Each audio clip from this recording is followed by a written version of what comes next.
नकोस, मी तुझ्या पाठीशी आहे आहे मंडळी, स्वामी समर्थांचा हा एक साधा वाटणारा पण लाखो भक्तांना धीर देणारा संदेश आजही तितकाच जिवंत आहे.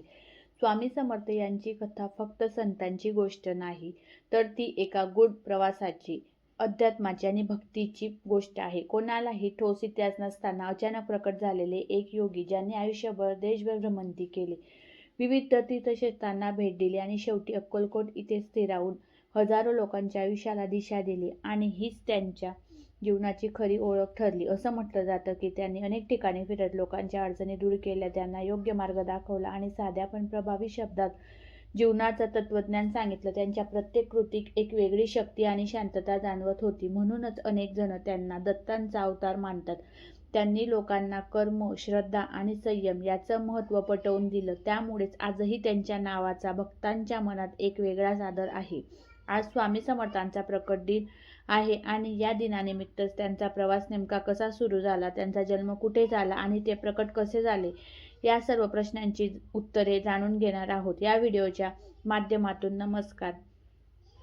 आज तुम्हाला पाहताय हा विषयच भारी मंडळी. श्री स्वामी समर्थांचा प्रकट दिन हा मुख्यतः हिंदू दिनदर्शिकेनुसार चैत्र शुद्ध द्वितीयेला म्हणजे चैत्र नवरात्रीच्या दुसऱ्या दिवशी साजरा केला जातो. यंदा हा उत्सव आज म्हणजे शुक्रवारी 20 मार्च रोजी उत्साहात साजरा केला जातो. या निमित्ताने या दिवशी विशेष उत्सव आणि पारायण आयोजित केले जातात. म्हणून लोकांच्या पाठीशी ठाम उभे असणाऱ्या स्वामी महाराजांच्या प्रकट दिनाची कथा आज समजून घेणार आहोत मंडळी. खरं तर स्वामी समर्थ महाराज कधी प्रकटले, त्यांचा जन्म कधी झाला यावर ठोस माहिती उपलब्ध नाहीये. पण अनेक कथांमध्ये उपलब्ध असलेल्या माहितीनुसार आपल्या अवतार समाप्तीच्या वेळी श्री नृसिंह सरस्वती श्रीशैल्य येथून कर्दळी वनात जाऊन तिथे तपश्चर्याला बसले होते. तेव्हा काही कालांतराने त्यांच्या भोवती वारूळ तयार झालं आणि त्यानंतर 350 वर्ष गेली आणि तो दिवस आला ज्या दिवशी एक लाकूड तोड्या त्या वारुळाजवळ आला आणि लाकूड तोडताना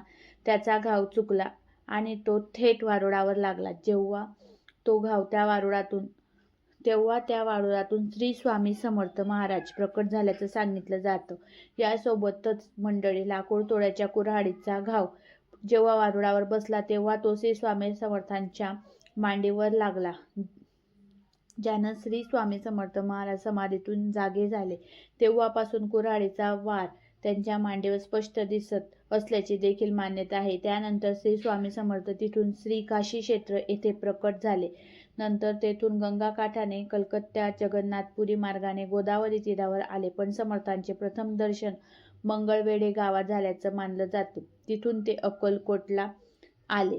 तेव्हा ते रानात वास्तव्य करायचे आणि क्वचितच गावात जायचे. गावात आल्यावर एक ब्राह्मण कुटुंब श्री स्वामी समर्थ महाराजांना जेवण द्यायचं. नंतर श्री स्वामी समर्थ पंढरपूर, मोहोळ, सोलापूर या ठिकाणी वास्तव्य करून अक्कलकोट येथे आले. इसवी सन 1856 मध्ये स्वामी महाराजांनी अक्कलकोटमध्ये प्रवेश केला.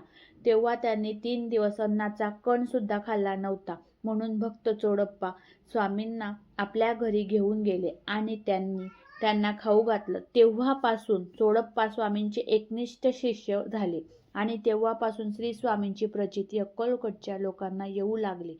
मग लोक त्यांच्या दर्शनाला येऊ लागले. अक्कलकोट इथे स्वामी महाराज प्रथम खंडोबाच्या देवळातल्या कट्ट्यावर स्थानापन्न झाले आणि तिथे पुढे वटवृक्षाखाली येऊन त्यांनी तप साधना केली आणि म्हणूनच स्वामींच्या अक्कलकोट इथल्या 22 वर्षाच्या वास्तव्यात हे स्थळ त्यांचं तीर्थक्षेत्र झालं.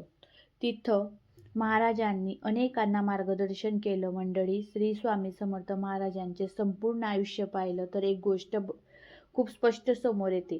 ती म्हणजे फक्त चमत्कार करणारे संत नव्हते, तर लोकांच्या आयुष्याला योग्य दिशाने खरे गुरु होते. त्यांनी कधी मोठमोठे ग्रंथ लिहिले नाहीत, त्यांनी प्रवचने दिली नाहीत, पण त्यांनी साध्या आणि सोप्या शब्दात लोकांना जगण्याचं खरं तत्व आणि ज्ञान शिकवलं. स्वामी समर्थांच्या आसपास नेहमी वेगवेगळ्या प्रकारचे लोक असायचे. कोणी दुःखात असलेलं, कोणी आजाराने त्रस्त, कोणी आर्थिक अडचणीत असलेलं, तर कोणी मानसिक तणावात सापडलेलं. पण स्वामींनी कधीच कोणाला नाकारलं नाही. त्यांनी प्रत्येकाची अडचण शांतपणे ऐकून घेतली आणि त्यांना योग्य मार्ग दाखवला. त्यांच्या शब्दात एक वेगळीच ताकद होती. जी माणसाला संपूर्णपणे बदलून टाकायची.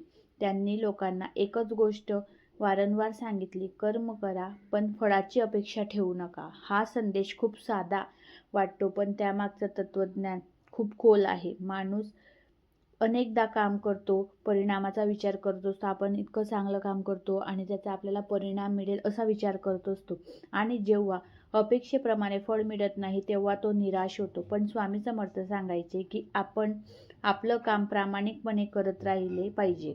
फळ मिळणं किंवा न मिळणं हे आपल्या हातात नसतं. त्याबरोबर त्यांनी मनाच्या स्वच्छतेवरही खूप भर दिला. बाहेरून स्वच्छ दिसणं जितकं महत्त्वाचं असतं तितकंच आतल्या मनाने आणि विचाराने स्वच्छ असणंही गरजेचं असतं. मत्सर, राग, द्वेष आणि या गोष्टी मनात ठेवल्या तर माणूस कधीच शांत राहू शकत नाही. म्हणूनच स्वामी समर्थांनी नेहमी मन शुद्ध ठेवण्याचा उपदेश केला. ज्ञानाबाबतही त्यांची विचारसरणी खूप स्पष्ट होती. ते म्हणायचे, जिथून ज्ञान मिळेल तिथून ते घ्यावं, पण फक्त पुस्तकी ज्ञान पुरेसं नसतं. अनुभवातून मिळणारं ज्ञान अधिक महत्त्वाचं असतं. आयुष्यातील प्रत्येक अनुभव माणसाला काहीतरी शिकून जातो आणि तेच खरं शिक्षण असतं. मंडळी, स्वामी समर्थांच्या प्रत्येक कृतीत एक वेगळी शांतता आणि दिव्यता जाणवत होती. ते फार कमी बोलायचे, पण जे बोलायचे ते थेट मनाला भिडायचे.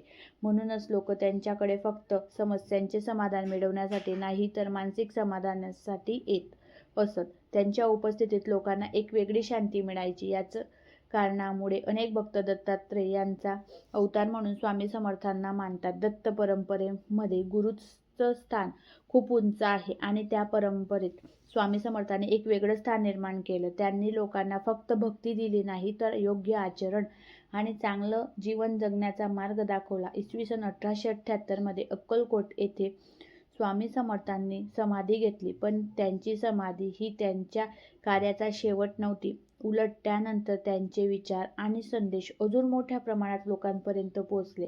आजही अक्कलकोटला लाखो भाविक त्यांच्या दर्शनासाठी येतात आणि त्यांच्या नावाने भिवू नकोस, मी तुझ्या पाठीशी आहे हा संदेश मनात ठेवून परत जातात. मंडळी, गुरुपरंपरेत स्वामी समर्थांचे स्थान अत्यंत महत्त्वाचं आहे. गुरुपौर्णिमा असो किंवा त्यांचा प्रकट दिन, हे दिवस आपल्याला एकच गोष्ट शिकवतात की गुरु म्हणजे फक्त चमत्कार करणारा व्यक्ती नाही, तर गुरु म्हणजे आयुष्याला दिशा देणारी, योग्य आणि अयोग्य यामधला फरक समजावून सांगणारी एक शक्ती आहे.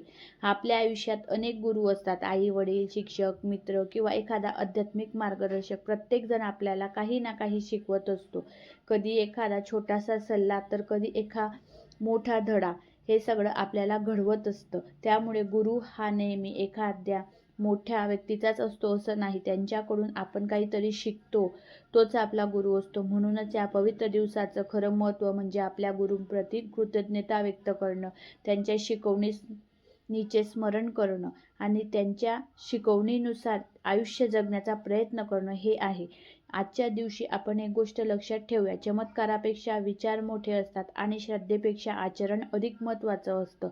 स्वामी समर्थांनी दिलेले संदेश जर आपण आपल्या आयुष्यात उतरवले तर आपण जीवन नक्कीच अधिक सुंदर आणि अर्थपूर्ण होईल. मंडळी, दिलेली ही माहिती जर तुम्हाला आवडली असेल आणि तुम्हाला कशी वाटली ते तुम्हाला आपल्या कमेंट बॉक्समध्ये नक्की सांगा आणि सोबतच आपल्या विषयाच्या आपलं जे चॅनल आहे स्वामी कृपा यूट्यूब चॅनल, या चॅनलला सबस्क्राईब करा, लाईक करा आणि